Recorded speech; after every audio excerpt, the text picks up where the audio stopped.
कि धर्मेंद्र यादव ने कहा कि मुसलमान महिलाओं के लिए इसमें आरक्षण अलग से क्यों नहीं। ये बात उनको तो समझ आनी चाहिए, मुसलमान को कहीं आरक्षण नहीं है, संभव ही नहीं। नहीं, डिलिमिटेशन अलग चीज है, आरक्षण अलग चीज है भैया। ऐसा थोड़ी हो सकता कल को कोई कहे आजमगढ़ में रहने वालों को 3% आरक्षण दे दो, अब लगे हाथ कर दो, ऐसा नहीं ना। नमस्कार मेरी YouTube फैमिली, आज का जो वीडियो है वो फिर से महिला आरक्षण बिल पे है, जिसमें आज अमिताभ अग्निहोत्री सर ने अपने साथ की जो महिला पैनलिस्ट हैं उनके जवाबों, उनके तर्कों का क्या खूबसूरती से अंदाज़ दिया है। और साथ ही साथ तर्क के साथ में उनकी तरह नहीं कि बस इधर का व्हाट्सएप यूनिवर्सिटी का, फेसबुक यूनिवर्सिटी के तमाम बातें या पुराने अपने नेताजी की और उनके जो भी लीडर्स रहे हैं पास्ट में उनकी बातों को लेकर किया हो, उन बातों का खंडन मैं एविडेंस के कैसे अग्निहोत्री साहब ने आज उनके सामने रखा है, समझो एकदम से बखिया उधर दी है आज। तो आप भी देखिए हमारे साथ में इस इलेक्शन वीडियो को और अपनी राय लाइक, शेयर और कमेंट्स के रूप में जरूर दीजिएगा हमारे चैनल भारत 2026 को। आइए चलते हैं। कि धर्मेंद्र यादव ने कहा कि मुसलमान महिलाओं के लिए इसमें आरक्षण अलग से क्यों नहीं। ये बात उनको तो समझ आनी चाहिए, मुसलमान को कहीं आरक्षण नहीं है, संभव ही नहीं। एक वो तो दूसरी तीसरी बार सांसद हुए धर्मेंद्र यादव, अखिलेश जी ने भी वही बात दोहराई। और दूसरी बात उन्होंने दोहराई कि पिछड़े वर्ग की महिलाओं के लिए इसमें कोटा क्यों नहीं। पिछड़े वर्ग के महिला हो चाहे पुरुष हो, उनको विधायिका में आरक्षण भारत ने दिया ही नहीं। उनको नौकरी में आरक्षण दिया और यूनिवर्सिटी में दाखिला में आरक्षण दिया, दो ही आरक्षण मिले हैं मंडल के तहत। ये बात तो आपको भी मालूम है और सबको मालूम है। 543 की लोकसभा में पिछड़े वर्ग को कोई आरक्षण है क्या? नहीं। भारत ने दो ही आरक्षण माने जवाहरलाल जी के समय से आज तक, एससी और एसटी, तीसरा तो कोई आरक्षण माना नहीं। फिर ये अचानक से मांग कहां से आ गई अशोक जी, मैं समझ नहीं पाया। देखिए अमिताभ जी, चूंकि अब 1976 के बाद डिलिमिटेशन होने जा रहा है और डिलिमिटेशन जब हो रहा है तो लगे हाथ सारे काम हो जाने चाहिए। नहीं, डिलिमिटेशन अलग चीज है, आरक्षण अलग चीज है भैया। ऐसा थोड़ी हो सकता कल को कोई कहे आजमगढ़ में रहने वालों को 3% आरक्षण दे दो, अब लगे हाथ कर दो, ऐसा नहीं ना। भारत ने पिछड़ों को, मुसलमानों को, ईसाइयों को इस आधार पर रिजर्वेशन माना ही नहीं। पिछड़ों को जहां रिजर्वेशन देना था वहां दे दिया। विधायिका में कहीं भी रिजर्वेशन नहीं है पिछड़ों के लिए, neither in Lok Sabha nor in Vidhan Sabha. ये बात मुलायम सिंह जी ने क्यों नहीं उठाई जब वो सरकार में रहे मंत्री? ये बात इंदिरा जी क्यों नहीं करके गई, नेहरू जी क्यों नहीं करके गए, राजीव गांधी क्यों नहीं करके गए, 10 साल सोनिया जी क्यों नहीं करके गई? आज आपको याद आ रहा है पिछड़ों का भी होना चाहिए इसमें।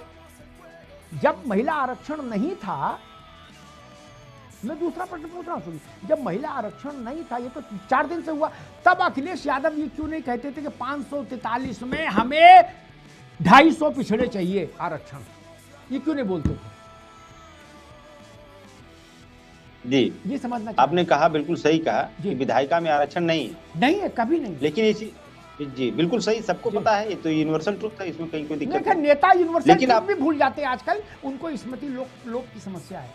जी नहीं, ऐसा देखिए अमिताभ जी, कोई भी बात अगर होती है तो उसके पीछे लॉजिक होती है, और पार्लियामेंट में अगर कोई अपनी बात रख रहा है तो उसके पीछे लॉजिक होती है। अमिताभ जी, आपको भी पता है, सबको पता है कि सुप्रीम कोर्ट ने 49.5% रिजर्वेशन की लिमिट सेट कर दी थी, उसके ऊपर रिजर्वेशन नहीं हो सकता।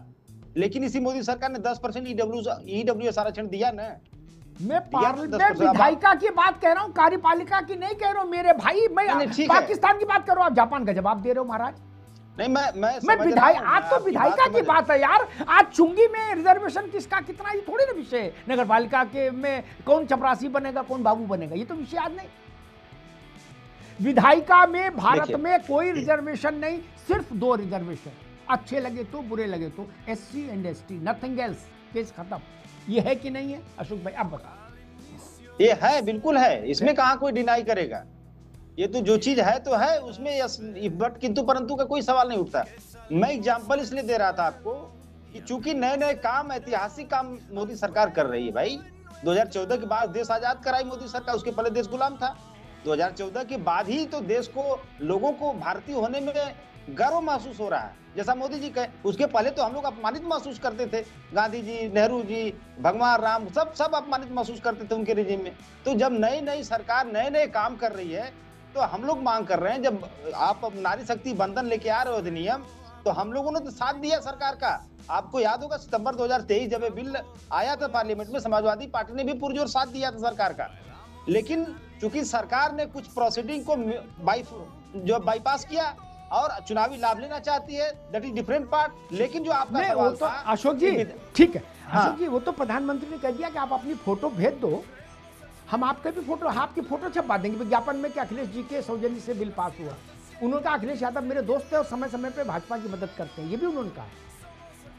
अब इसका जवाब आजमगढ़ में, मऊ में आपको देना होगा कि कैसी दोस्ती और कैसी मदद। प्रधानमंत्री ने हाउस में खड़े होकर कहा, और आपने कहा जब कोई बात हाउस में कही जाती तो उसके पीछे लॉजिक होता है। प्रधानमंत्री ने कहा कि अखिलेश यादव मेरी मदद करते रहते हैं। अब आप में और भाजपा में क्या साठगांठ है ये तो बताना पड़ेगा, और खासतौर पर मुस्लिम वर्ग को तो बताना पड़ेगा। नहीं, एक दूसरी बात अशोक जी ने जो कही, मैं दोबारा आऊंगा अशोक जी, लेकिन नीति शर्मा के पास चलूँ उससे पहले एक बात कह दूं। अशोक भाई ने कहा कि पार्लियामेंट में जो भी कही जाती है उसके पीछे लॉजिक होता है, हल्की बात नहीं कही जाती। मुझे याद है 15-17 वर्ष पहले की बात होगी, मुलायम, यही बिल था पार्लियामेंट में, इसी पर छीना झपटी हो रही थी लोकसभा। मुलायम सिंह लोकसभा सदस्य वो खड़े हुए, उन्होंने दो बातें उनकी याद है मुझे। एक तो उन्होंने कहा गांव देहात की जो औरतें हैं वो इतनी सुंदर नहीं लगती जितनी शहर की लगती है। एक तो ये, इसके पीछे लॉजिक आप दोबारा मैं जब आऊँ तो सोच रखिएगा। दूसरा उन्होंने कहा कि यहाँ और महिलाएं ज़्यादा बढ़ा दोगे तो जो यहाँ नौजवान सदस्य आएंगे वो सीटी बजाएंगे। इस बात को कोई लॉजिक है? मुलायम सिंह की कद के नेता ने कहा, धर्मेंद्र यादव ने नहीं, मुलायम सिंह जी ने। इसका क्या लॉजिक है? पार्लियामेंट में कहा, इसका लॉजिक हम आज तक नहीं समझ पाए। और लालू यादव ने कहा था परकटी आ जाएंगी, इसका शरद यादव ने, इसका क्या लॉजिक है? परकटी और बिना परकटी महिलाओं में विभाजन रेखा खींचेंगे। डॉक्टर ऋचा सिंह, समाजवादी पार्टी कह रही है कि हम तब तक इस बिल को सपोर्ट नहीं करेंगे, इसके पक्ष में वोट नहीं करेंगे, जो 3 ज्वाइंट बिल हैं इसका, जिन पर लोकसभा डिबेट कर रही है, जब तक कि मुसलमान महिलाओं के लिए अलग कोटा नहीं हो जाएगा इसमें। आदरणीय अमिताभ सर, जी, समाजवादी पार्टी एक ऐसी पार्टी है जिसके खाने के दांत कुछ और हैं और दिखाने के दांत कुछ और हैं। ये बार बार ये तो कहते हैं कि हम महिला आरक्षण बिल का समर्थन करते हैं, लेकिन उसके आगे हर बार किंतु और परंतु लगाकर उसको लटकाने का पूरा भरसक प्रयास करते हैं और एक नैरेटिव गढ़ते हैं कि देश को कैसे बांटा जा सके। 1996 से लेकर 2023 के पहले तक महिला आरक्षण बिल सदन में 6 बार रखा गया, लेकिन पारित नहीं हो सका, धरातल पर नहीं उतारा जा सका। 2023 में आदरणीय प्रधानमंत्री मोदी जी ने राजनीतिक इच्छा शक्ति का परिचय देते हुए नारी शक्ति वंदन अधिनियम को पास करने का काम किया, जिसमें सभी जो है राजनीतिक दलों की सहमति भी बनाने का काम आदरणीय प्रधानमंत्री मोदी जी ने किया। जब महिला आरक्षण बिल को लागू किया जा सके, ये धरातल पर लागू हो सके, 2029 में जब संसद के अगले चुनाव होंगे तो महिलाओं को प्रतिनिधित्व मिल सके, इसके लिए 3 दिन का विशेष सत्र बुलाकर जो इसके रास्ते में कानूनी अड़चने आ रही थी उनको दूर करने के लिए, उस पर चर्चा करने के लिए 3 दिन का विशेष सत्र बुलाया गया। और ये कहा गया कि 2029 में महिला आरक्षण विधेयक धरातल पर आ सके, इसके लिए जरूरी है कि पहला संविधान का 131वां संशोधन विधेयक 2026, जिसके तहत लोकसभा में सीटों को बढ़ाने की बात कही गई है कि किस तरीके से 543 से बढ़ाकर सीटें 850 कर दी जाएंगी, उसमें केंद्र शासित राज्यों की भी सीटें हैं। दूसरा परिसीमन विधेयक, क्योंकि परिसीमन जनगणना को मानता है और परिसीमन के बिना, किस तरीके से बिना जनगणना को किए परिसीमन किया जा सकता है, इसके लिए एक संशोधन विधेयक लाया गया, जिसको लेकर समाजवादी पार्टी हो हल्ला मचा रही है बिना उसको पूरी तरीके से समझे। और तीसरा केंद्र शासित प्रदेश कानून में कैसे ये महिला आरक्षण लागू होगा, इसके लिए।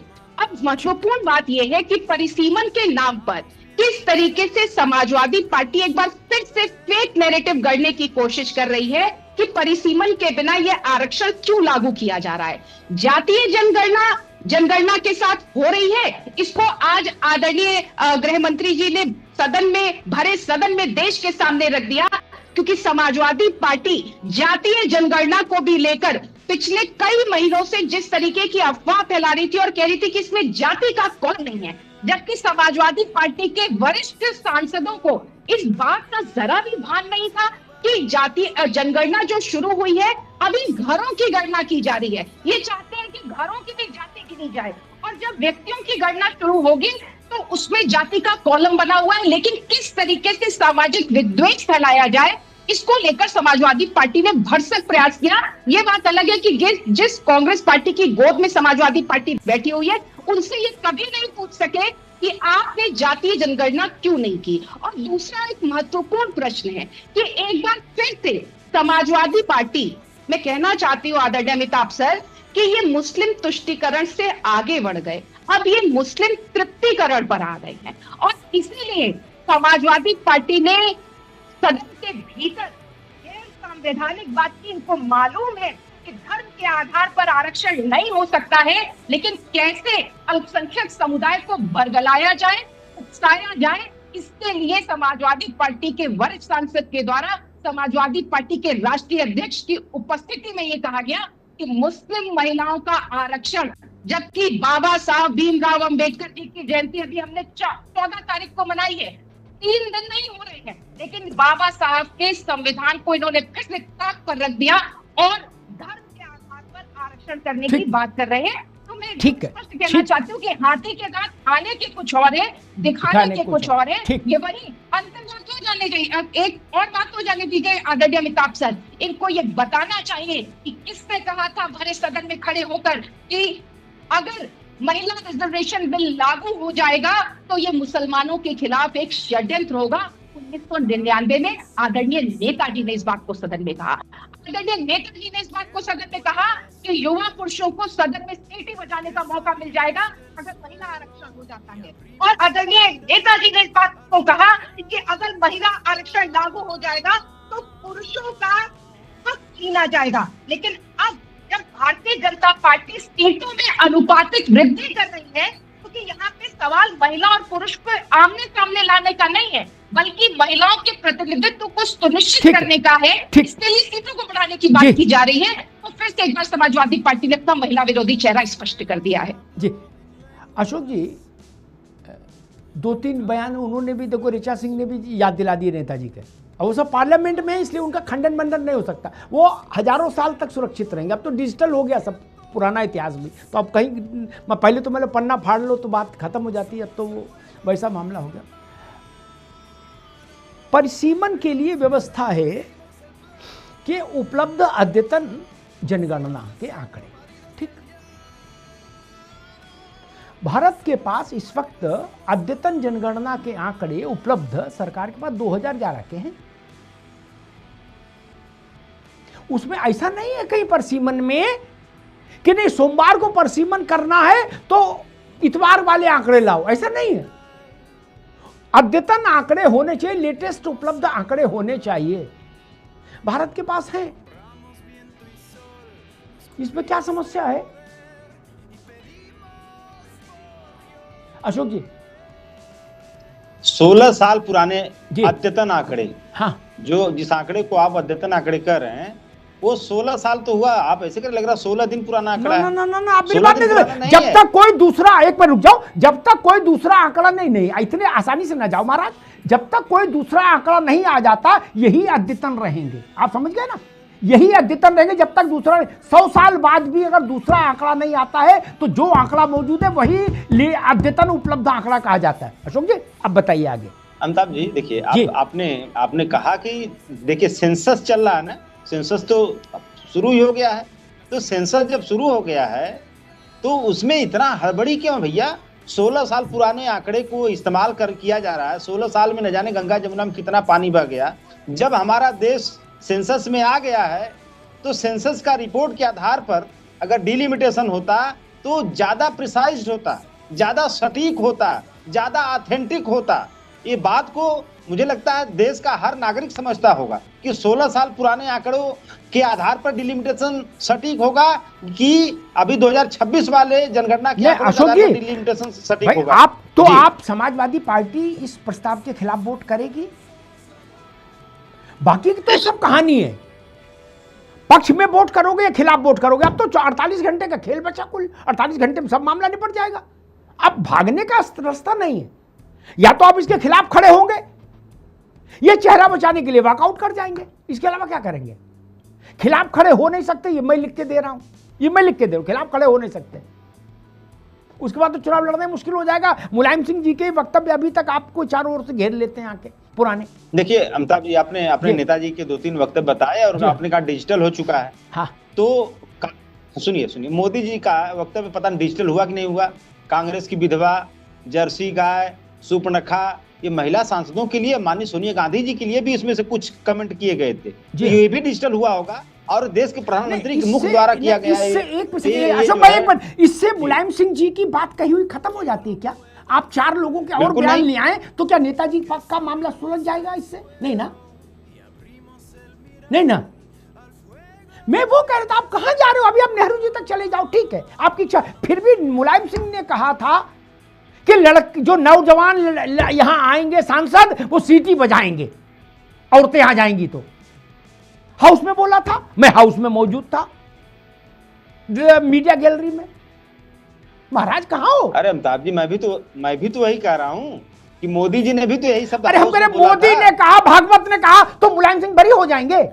मैं सिर्फ इतना निवेदन कर रहा हूं, मुलायम सिंह जी बरी हो जाएंगे, वो महिला आरक्षण के पक्ष में माने जाएंगे। पहले ये बताइए, मोदी जी को आपने बरी किया कि नहीं किया? फिर बात कर रहे हैं। नहीं, ये मोदी जी को आपने बरी किया कि नहीं? इसीलिए थेथराई होती है। मोदी जी को आपने बरी किया कि नहीं किया, पहले बता दीजिए। एक मिनट रुक जाइए। मोदी जी पर ने जो कहा अखिलेश यादव जी से कहिए, वो साहस जुटाए और लोकसभा में बोले। नाम लेके आरोप तो लगाए अखिलेश जी, आज तक लगाया क्या?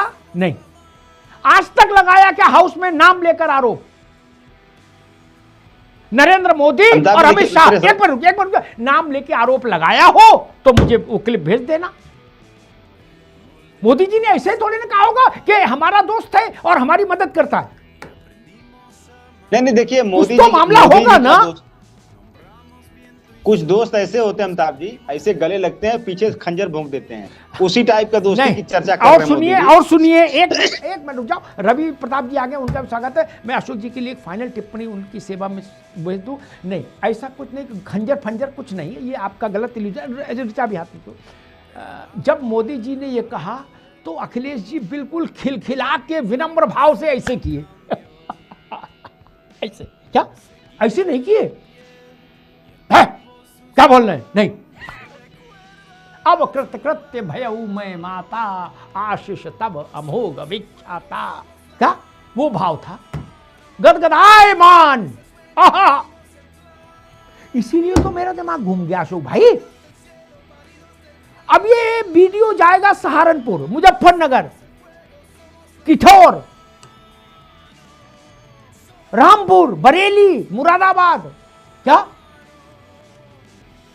या तो अखिलेश यादव प्रतिवाद करते वहां, क्या कहते मैं भाजपा का मित्र नहीं हो सकता, मैं भाजपा की मदद कभी नहीं की। कई बार ऐसी परिस्थितियां आ जाती हैं कि बड़ा दिक्कत हो जाती है। ये राजनीति तो फिसलनी है, आप हमसे बेहतर जानते हो। रवि प्रताप जी को प्रधानमंत्री ने कहा कि मैं ब्लैंक चेक देने को तैयार हूं विपक्ष को, उनके सबके नेताओं की फोटो के साथ विज्ञापन छपवा दूंगा कि इन्हीं लोगों के सौजन्य से ये बिल पास हुआ है, ताकि सारा क्रेडिट विपक्ष ले ले। रवि जी। अमिताभ जी, 2018 में राहुल गांधी जी ने चिट्ठी लिखा था मोदी जी को कि 2019 तक महिला आरक्षण बिल ला दीजिए। 2023 में सोनिया गांधी जी ने कहा था कि इसको अविलंब लागू करिए महिला आरक्षण बिल ला करके। तब क्रेडिट देने के लिए तैयार नहीं थे। और अखिलेश यादव जी तो प्रिंट मीडिया, इलेक्ट्रॉनिक मीडिया में 2024 में एक सिंगल विज्ञापन नहीं दिए, एक सिंगल, और तब भी मुलायम सिंह से ज्यादा सीट ले लिए। तो विज्ञापन, और वो अगर इतनी ही देने की बात थी आदरणीय मोदी जी की, ठीक है दे देते। हम महिला आरक्षण बिल दे देते नहीं, पास्ट टेंस में, फ्यूचर टेंस में देंगे, ये आप कहां समझ रहे हो? दे देने की नहीं कहा, उनका दे देंगे अगर आप इसको आराम से पारित करा दोगे, ये कहा। फ्यूचर टेंस की बात है, आप पास्ट टेंस में चले गए। जी नहीं अमिताभ जी, शायद भविष्य के वक्ता तो प्रधानमंत्री हो सकते हैं, क्योंकि वो अपने आप को कहते हैं कि हम तो बायोलॉजिकल हैं ही नहीं। बाकी हम और आप तो भविष्य को नहीं जानते कि अगले क्षण में क्या होगा। हम तो इस अनादि और नश्वर संसार को समझते हैं कि कल रहेंगे न रहेंगे, आज की शाम बचेंगे तो शहर देखेंगे। ये प्रधानमंत्री जी जरूर कह सकते हैं कि आपको दे देंगे। जब प्रधानमंत्री जी के हाथों में था तब तो दिए नहीं। आज प्रधानमंत्री जी 5 राज्यों के चुनाव में जो सबसे सेंसिटिव प्रदेश है आपका बंगाल, उसको लेकर के महिला आरक्षण ला रहे हैं। और सबसे बड़ी सवाल क्रोनोलॉजी पे, आप डीलिमिटेशन और महिला आरक्षण दोनों साथ साथ क्यों ला रहे हैं? जब डीलिमिटेशन को आप ला रहे हैं, जहां आपका पहले से प्रभाव है, अभी तमाम चीजें आप बता रहे थे कि 850 सीटें हो रही हैं, तो आप डीलिमिटेशन को एक आप बोनस में क्यों जोड़ रहे हैं महिला आरक्षण के साथ? महिला आरक्षण को ले आते, हम आपके साथ हैं। और तो सुन लीजिए, जिस महिला हक की बात होती है ना, वो हंसा मेहता जी थी जो यूएनओ में भेजा था नेहरू जी ने 48 में, और उन्होंने महिलाओं की आवाज को बुलंद किया था। आज अपने 21 प्रदेशों में कमोबेश सरकार है, साथियों के साथ एक आध दो को स्टेट बना देते, चीफ बना देते। 100 साल में ना आरएसएस ने एक अध्यक्ष बनाया, ना आज तक भाजपा ने एक अध्यक्ष बनाया। और एक महिला जो आज भी अपने महिला धर्म का निर्वाह करती हैं, लेकिन एक बड़े महान व्यक्ति आज भी उनको इज्जत नहीं देते हैं। पूरा देश जानता है, मैं नाम नहीं लूंगा। तो ठीक है, इज्जत कितनी दी जाती है, कितनी ली जाती है, अलग बात है। लेकिन हमारा ये मानना है कि आप दीजिए, इस आबादी को आगे बढ़ाइए, लेकिन आपकी मंशा और आपका इरादा होना चाहिए। एलीट क्लास की महिलाएं तब भी थी राजनीति में, आज भी, लेकिन दलित कुछ लोग आगे ले आई। ठीक है, अब एक से रुकना होगा। पहले कुछ चीजें सरल भाषा में समझ लीजिए। भारत की विधायिका में, संसदीय केवल नहीं, विधायिका में केवल SC ST का आरक्षण मान्य है। इसलिए ये सब नारेबाजी बंद होनी चाहिए कि सिंधी को भी दो, बिंदी को भी दो, मुसलमान को भी दो, पसमानदा के लिए अलग सीट करो। ये सब कुछ नहीं, इसमें हासिल नहीं, ये सब रिटॉरिक है। रुक जाओ रवि बाबू। ठीक, भारत के संसद संविधान ने केवल 2 आरक्षण मान्य किए भारत की विधायिका में। विधायिका का मतलब लोकसभा और विधानसभा, राज्य, सिर्फ 2। SC ST तीसरी कोई नहीं। इसलिए ये सब कहानी कविता तो बंद करो तत्काल। 543 में क्यों नहीं दे दिया मुसलमानों को आरक्षण? आप तो थे सरकार में। 543 में पिछड़ों क्यों नहीं दे दिया आरक्षण में? आप नहीं थे सरकार में। 55 साल तो अकेले कांग्रेस रही है। ये सारा तत्व ज्ञान आप समझ में आया? और मुसलमानों को आरक्षण मुसलमान के नाते मिल जाए, ये तो असंभव है, ये सब जानते हैं। फिर भी मांग हो रही है, फिर भी मांग हो रही है। और मैं तो कहता हूं, रवि भाई ने कहा 1948 में नेहरू जी ने किसी को यूएन में भेजा था, हंसा मेहता। हम करें उन्हीं को क्रेडिट दे दो, तब भी बुराई नहीं। चलो हंसा मेहता का भी फोटो लगा दो, क्या दिक्कत है? रवि भाई, मैं ये समझना सिर्फ एक लाइन में चाह रहा हूं, कांग्रेस इसके पक्ष में वोट करेगी, इसके खिलाफ वोट करेगी। 2 ही स्थितियां हैं, तीसरी कोई स्थिति नहीं। तीनों बिलों पर एक साथ डिस्कशन हो रहा है। या तो आप एब्सटेन करें, या पक्ष में वोट करें, या विपक्ष में वोट करें। चौथी तो कोई तस्वीर नहीं बनती। जी के विरोध में जी, अब दोनों को साठ करके आप चाहते हैं कि एक ही साथ कर देंगे, तो महिला आरक्षण तो बहाना है, डीलिमिटेशन पे निशाना है इनका। ये हम कहते हैं डीलिमिटेशन को थोड़ा, जब आप क्या कहते हैं वो विषय अभी नहीं, रवि भाई ठीक है, अभी रुकना होगा। आप क्या, कांग्रेस क्या कहती है, अब वो विषय नहीं।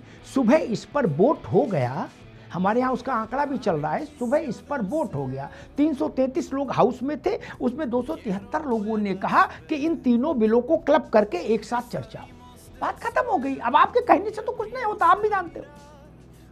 अब तो या तो वोट होगा, वोट में आप या तो खिलाफ वोट दोगे, या पक्ष में दोगे, या एब्सटेन कर जाओगे, या वॉकआउट कर जाओगे। चौथा सूरत यही है, वो मैं समझना चाह रहा हूं। कल शाम को वोट हो जाएगा। अब वोट थोड़ी ना 18 घंटे की बहस है कोई। जी,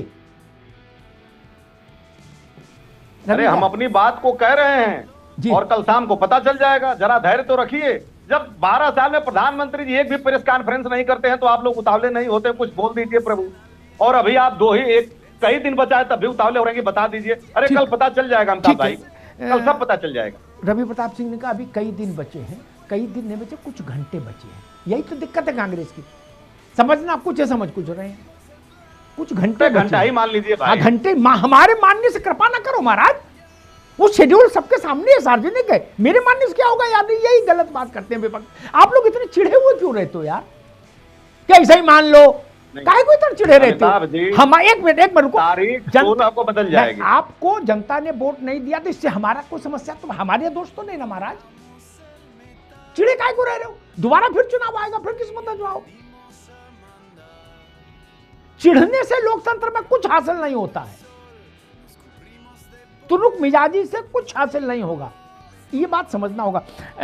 नीति शर्मा, बात वहीं आके टिक रही है कि विपक्ष का जो कोर इशू है वो मुझे समझ में आता है, उनकी पीड़ा मालूम क्या है, जो मैं समझ पाया हूं एक पत्रकार के नाते। अभी उस पर खुल के कोई नहीं बोलेगा, लेकिन मैं बोल के इसको सतह पर ला दूं।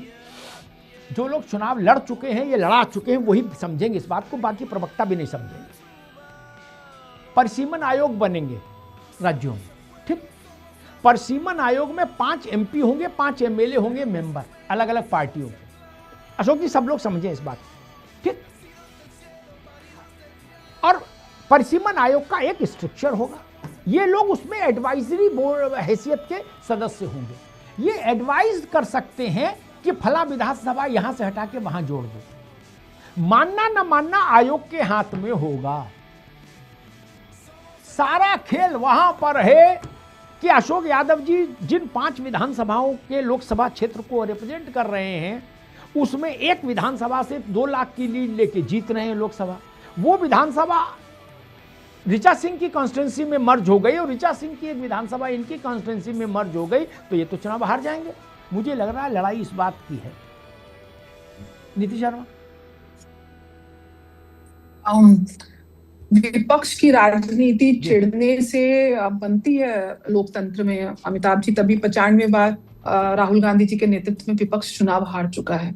जहां तक परिसीमन आयोग की बात है, मैं उसको और डिटेल में बता देती।